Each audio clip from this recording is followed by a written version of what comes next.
Aku lupa bagaimana menyusun kata. Harus memulai dari mana semua berlarian sembunyi berubah bentuk menua. Aku melupakan kata karena ada cinta yang nyata. Jika itu ada. Sobat Gocin, hari ini kita akan ngobrol dengan seorang teman yang pernah menjadi korban bucin lah kalau menurut gue ya. Jadi dia pernah, malah dari zaman SMA dia pernah ngalamin, apa ya kalau gue ngomong, sebuah kekerasan lah. Dalam cinta ada sebuah kekerasan itu nggak bisa dimaafkan lah kalau menurut gue ya. Nah, siapa teman gue ini? Namanya Nia. Apa kabarnya? Hai, Siap ya? baik. Dia. Dari mana tadi Nia? Jalan-jalan ya, sama si Bob. Si Bob Ambon, nama temen dia aliasnya banyak benar. Banyak dia nah, namanya. Lu kan pernah ngalamin hal yang, ya gue sebutin tadi bahwa itu adalah bucin lah. Ya, lu masih SMA lo, udah ngalamin menurut gue sebuah kekerasan mengatasnamakan sebuah cinta. Yes. Begitu nggak? Apa yang lu alamin sebetulnya? Itu dimulai dari gue kelas 2 SMA. Gue lupa kelas 2 semester 1 atau semester 2. Pokoknya kelas 2 itu gue pernah berpacaran dengan seorang cowok yang lumayan lama, 1,5 tahun lebih lah. Tapi awalnya sih masih happy ending ya, maksudnya masih ending lah, masih happy terus lah, namanya juga SMA lah ya. Masih yang cinta-cinta lucu gitu lah ya. Cuman setelah 4 bulan, gue waktu itu sempat ada acara, gue sempat ke teman-teman gue, terus tiba-tiba dia bisa marah seketika gitu, di depan umum dia bisa nampar gue waktu pada saat itu. Depan umum nampar? Yes. Dan itu cemburu atau? Nggak tahu, pokoknya dia tiba-tiba setelah gue tanya itu dia katanya ngerasa kok gue ditinggal sendirian sih gitu. Oh, ini cinta pertama lo? No, enggak. Ya, lu sebagai cinta pertama buat dia? Enggak juga sih sebenarnya. Enggak juga ya? Gue juga nggak tahu kenapa dia bisa kayak gitu ya. Terus tiba-tiba dia bisa depan umum nampar gue sekenceng itu dan gue ngerasa lo kok lu bisa kayak gini gitu. Nah, dimulai dari situ setiap dia marah, kesel atau apapun dia selalu imbasnya ke gue, selalu kayak marah lah, teriak-teriak segala macam, sampai akhirnya dia sempat kalau dia nggak bisa nahan emosi dia mukul. Tapi ketika dia depan umum pun berani. Depan umum, depan teman-teman sekolah gue, sampai gue sama SMA tuh udah masuk beberapa kali ruang BK, cuman gara-gara berantem sama dia. Jadi berantem pun di sekolah juga udah jadi hal biasa aja. Jadi orang udah umum lah. Iya, kayak udah. Sempet viral nggak? Jadi kan orang. Untungnya pada zaman itu belum rame itu ya. Kalau itu bisa rame tuh, orang nungguin tuh depan kelas lu pegang kamera di rame. Biasanya sih gitu. Kalau untuk sekarang mungkin viral kan. Iya. Cuman kalau untuk zaman gue dulu pas SMA mungkin nggak begitu karena sosial media belum terlalu up banget kali ya.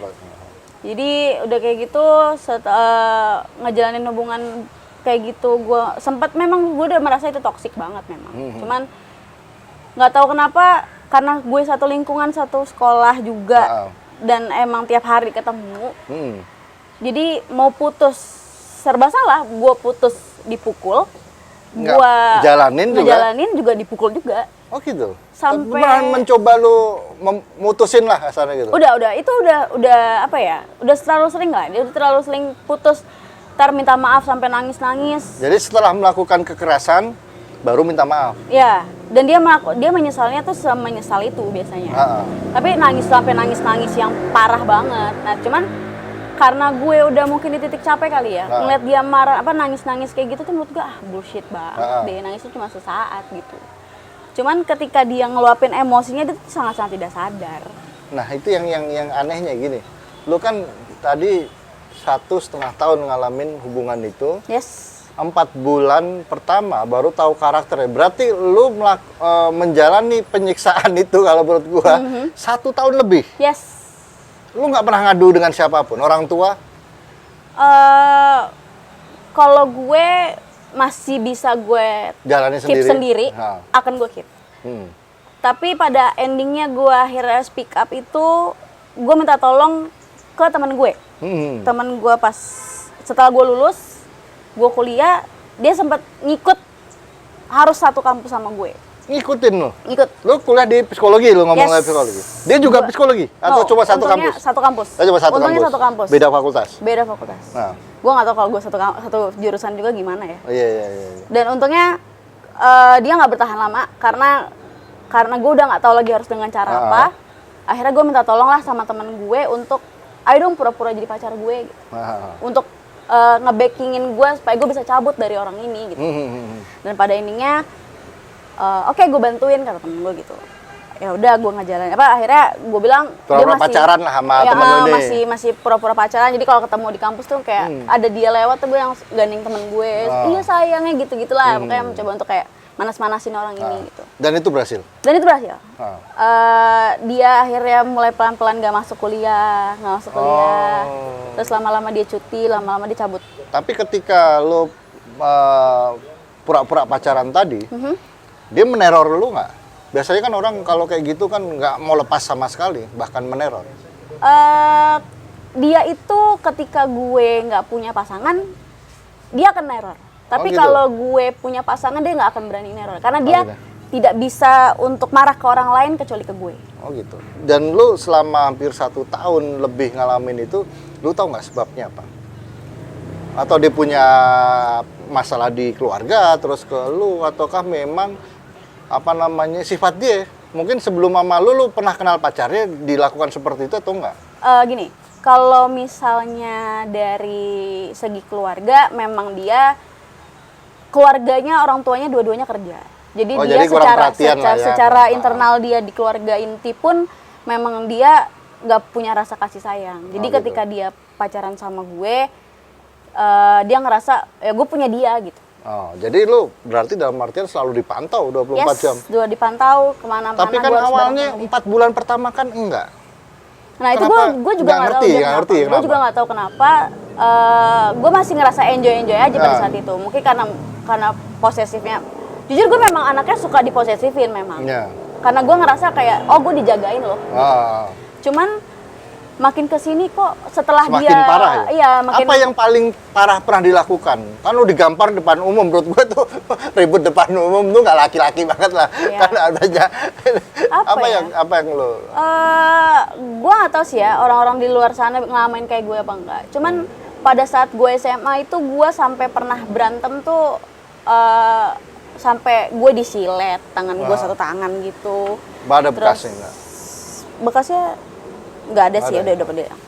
Terus gue dipukul pakai helm, gue digampar sampai robek gusi gue. Terus ya pokoknya. Lu kalau pulang ke rumah, lu kan nggak ngomong bahwa lu keep semuanya. Yes. Berarti lu berbohong dengan keluarga lu. Yes. Ketika lu pulang ke rumah punya luka, lu ngomong apa? Jatuh. Dan maksud gua ketika lu ngalamin hampir 1 tahun, hampir terlalu sering lah ya, digituin, apa perasaan? Maksudnya dalam artian, lu membenci laki-laki kah setelah itu, ataukah memang lu ya, gue salah mendapatkan aja? Pada saat itu gue memang sempat ngerasa semua cowok tuh sama aja. Maksudnya, sempat berpikir seperti itu? Iya, karena memang dari dulu, memang dari kecil memang gue tidak bisa mendengarkan yang suara kencang, teriak-teriak orang tuh memang nggak bisa. Tapi malah lu ketemu orang yang begitu ya? Nah, itulah, kebanyakan teman-teman gue sampai bilang ini pacar yang keberapa nih? Keberapa ya? Wah, banyak ternyata. 1000 berapa? Kenapa awalnya lu melihat lu mau dengan cowok ini? Kan biasanya karakter kan bisa dilihat lah dari pertama orang ini kan gayanya selengean atau orangnya tipikal pendiam yang dia pendiam. Pendiam malah ya. Jadi tuh dia salah satu anak baru di sekolah gue, pindahan gitu. Jadi lo termasuk yang memperebutkan lah banyak wanita waktu itu ya. Biasanya kan anak baru begitu, ada anak baru. Iya, biasanya gitu. Dia membentak gitu kan. Tapi memang nggak tahu ya, memang secara look memang ya nggak jelek-jelek banget lah, gitu kan. Terus memang tipe gue, gue tuh kan suka cowok-cowok yang badannya gede-gede gitu. Ya, berarti teman gue nggak masuk daftar lah ya. Nggak bisa ya. Oke. Terus udah gitu. Yang pegang kamera temen gue nggak masuk daftar dik. Oke, lewat. Terus ya udah kayak gitu. Gue berpikir masih pada saat itu, mungkin karena dia anaknya pendiam, mungkin oke gitu kan. Ternyata itu salah besar.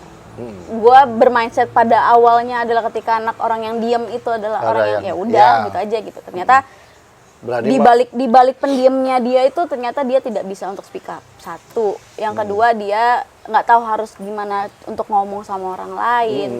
Banyak lah sisi apa. Tapi ketika 4 bulan pertama lo ngerasain nyambung ngobrol atau emang udah awal deket itu jadi mulai kok udah jadian ya, kalau anak SMA ngomong jadian, terus lo udah mulai curiga nggak sebelum kejadian itu? Yang orang agak aneh gitu. Selama 4 bulan awal tuh gue fine-fine aja. Maksudnya ngejalanin hubungan ya ngomong sadar apa orang pacaran pada awal-awal ya, masih yang kayak manis-manis lah ya. Iya, yang masih yang ya cinta-cinta jijik gitu lah gitu kan. Iya, beb gitu ya lah ya. Sayang ya gitu. Iya. Masih kayak gitu. Cuman makin kesini kok mulai nggak sehat. Setelah dia kejadian nampar itu nggak ini nggak bener nih. Udah mulai ngedefense diri pada saat Iya, kalau depan umum tuh menurut gue ya tadi yang gue pernah ngomong tadi, bukan laki-laki banget lah ribet depan umum tuh. Nah, kebetulan lu kan akhirnya kuliah di psikologi. Yes. Dan selesai. Apa yang lu dapatkan dari pengalaman lu dengan pendidikan yang lu ambil? Pasti lu punya. Gue masuk psikologi itu kan untuk ngobatin diri gue sendiri. Untuk ngobatin diri gue, gimana caranya gue untuk beradaptasi dari masalah gue yang kemarin ini. Kalau gue sih lebih kayak nge-healing diri gue gimana caranya.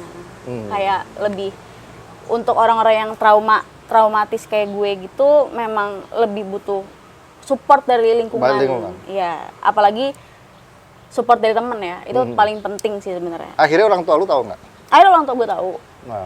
Akhirnya gue ngomong, karena yang paling parah itu ketika yang gusi gue robek. Itu semua teman-teman gue tuh ngehalang dia. Maksudnya ngehalang dia untuk stop lu untuk dekat sama Rani. Oh, stop, temen gitu. lu banyak bantuin juga berarti? Sampai temen gue itu, sampai parahnya waktu itu gue pas SMA mau foto buku tahunan di puncak kalau nggak salah, gue lupa. Gue foto itu habis hujan dan gue tuh udah mau mepet maghrib lah gue mau foto.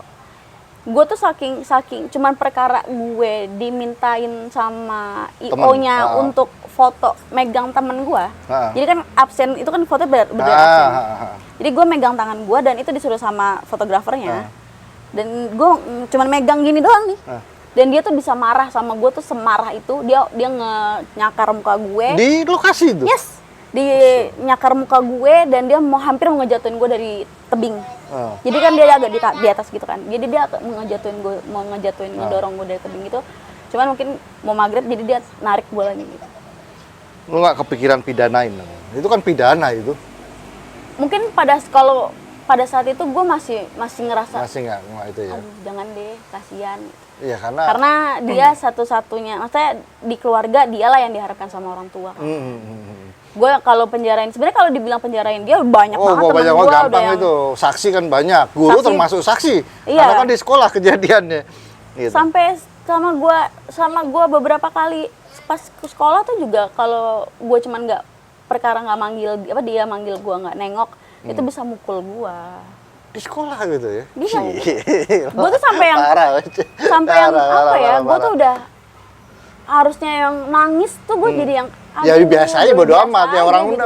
Nahan malu orang udah semua tahu ya kan. Iya, jadi udah pada tahap itu. Ya udah di tahap itu udah yang mau marah gue. Nggak ada gunanya jadi.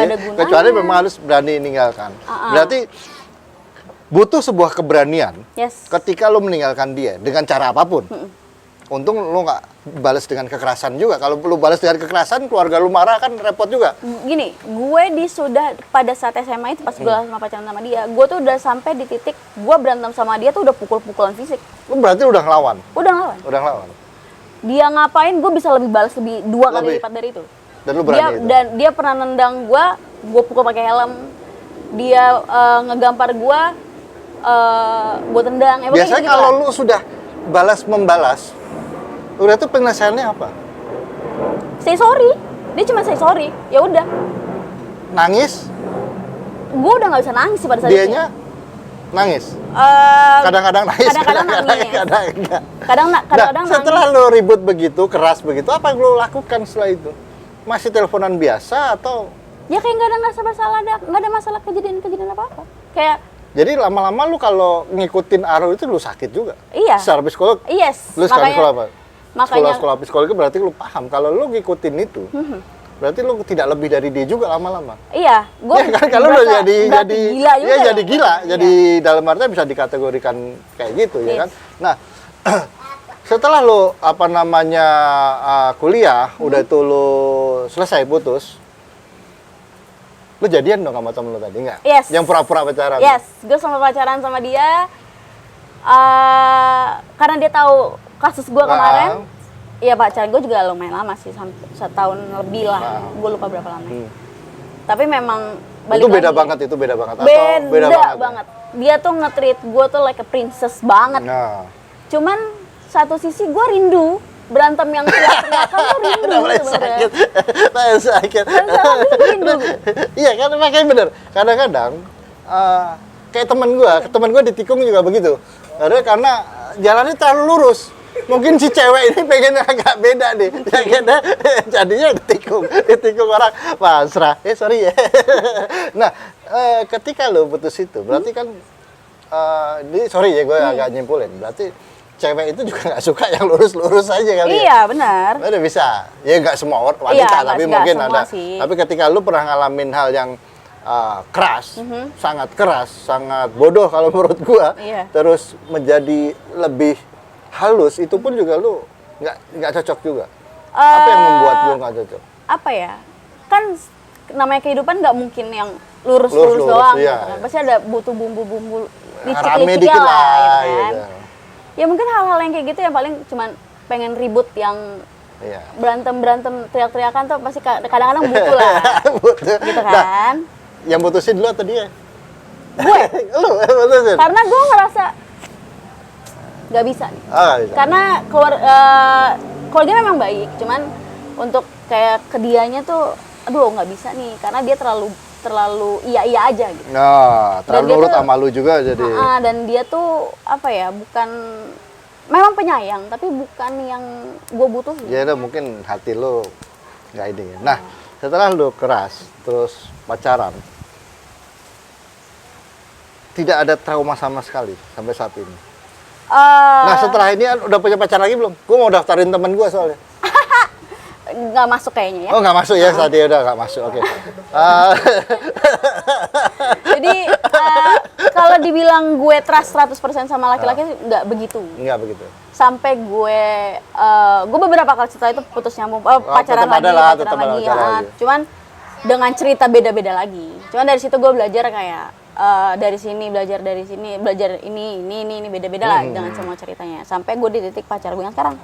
Oh, sekarang udah punya pacar. Alhamdulillah udah. Oh, berarti 2 tahunan lah. emang udah lu nggak masuk kategori, ya kan? Ya udah mau nikah lah, doain aja ya. Amin. Tapi pacar lu tahu? Tahu, dia Posisi. tahu. Dia untungnya gue mendapatkan pacar yang memang pada zaman dulunya. Oh, teman SMA juga? No, enggak. Punya kasus kayak gue. Oh. Jadi dia versi cowoknya, gue versi ceweknya. Oh, ada cowok yang Yes. begitu kan? buat gocin juga enggak dia?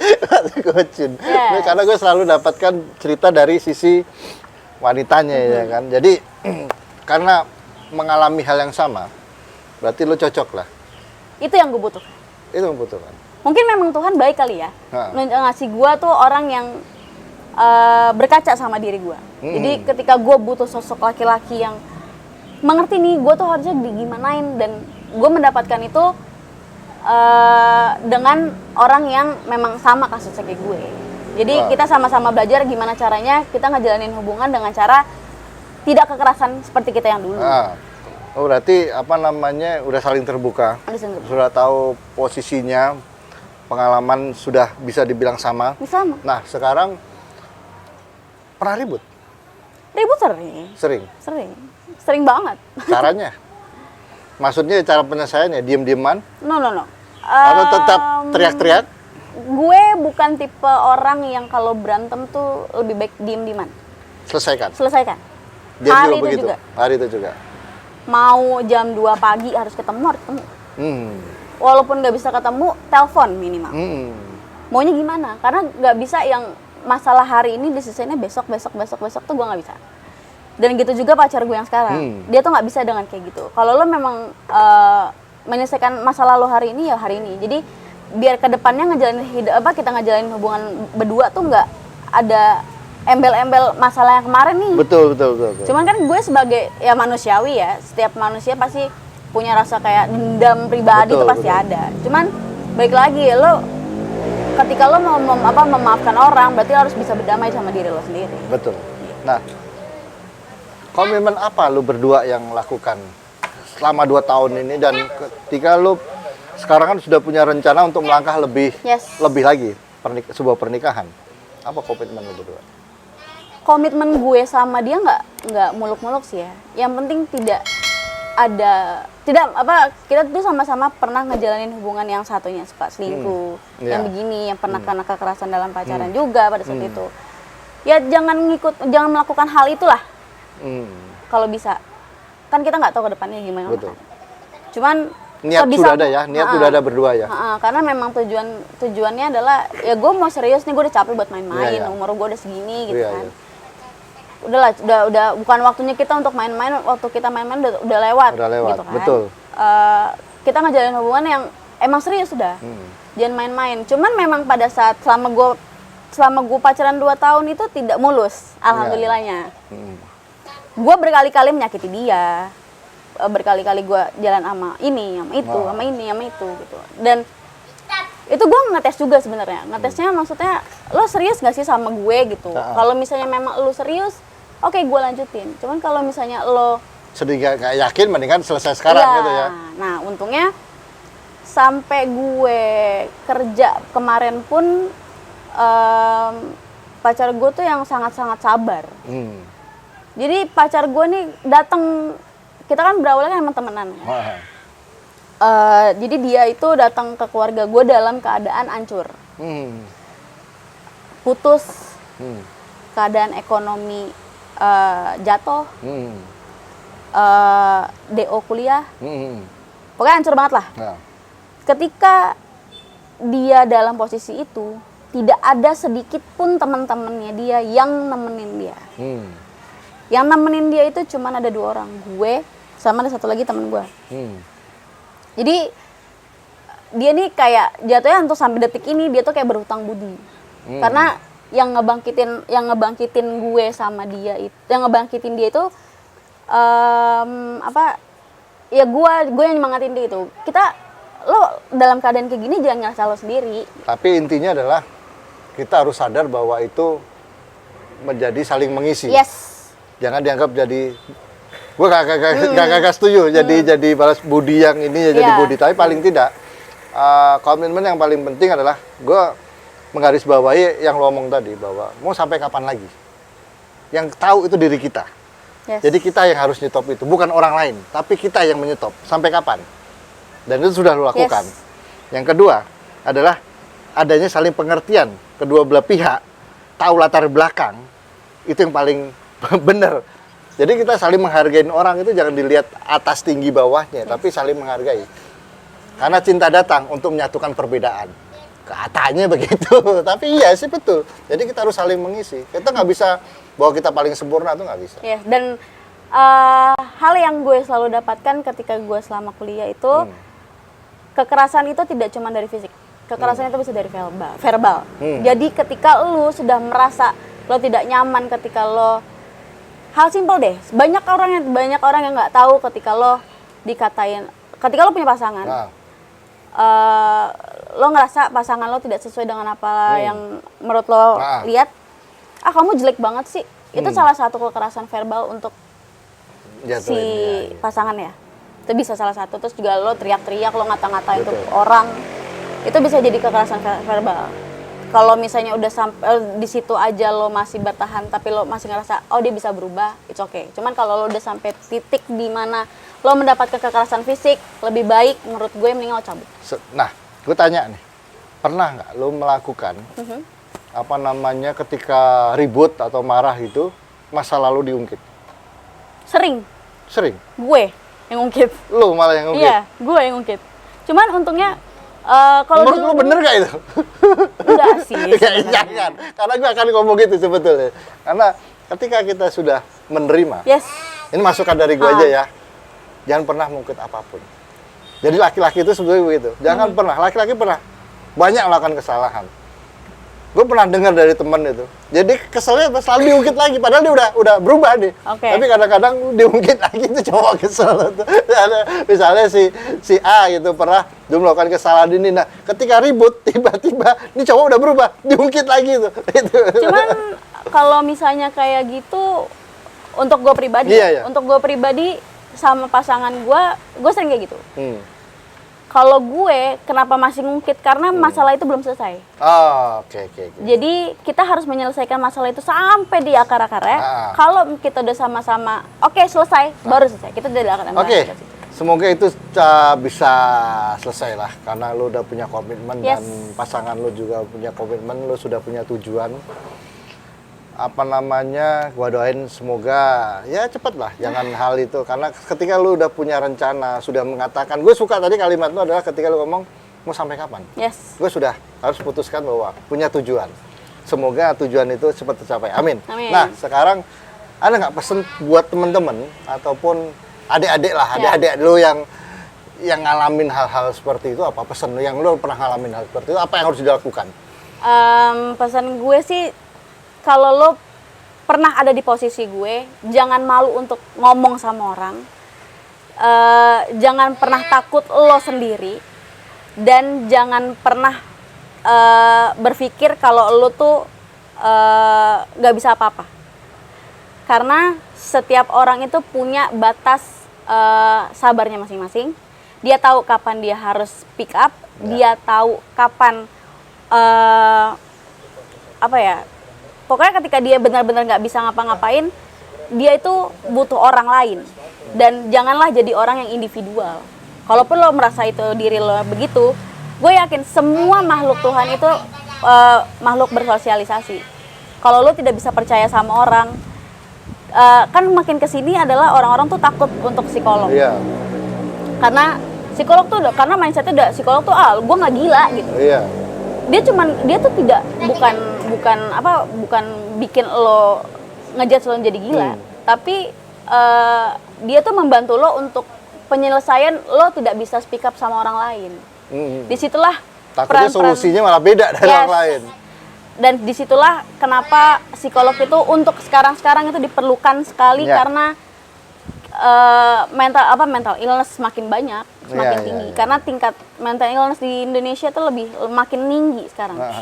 Dan itu yang kita sebagai orang-orang yang sebagai orang-orang yang di bidangnya kayak psikologi gitu, memang membantu gimana caranya untuk ngerangkul orang-orang yang begini gitu. Karena kalau jadi korban diam terus berarti adanya pembiaran terhadap orang itu. Dan itulah yang ngebuat angka bunuh diri itu makin banyak. Iya, jadi paling tidak harus berani bercerita pada orang tua. Yes. Nggak usah malu. Orang tua marah wajar, namanya juga orang tua.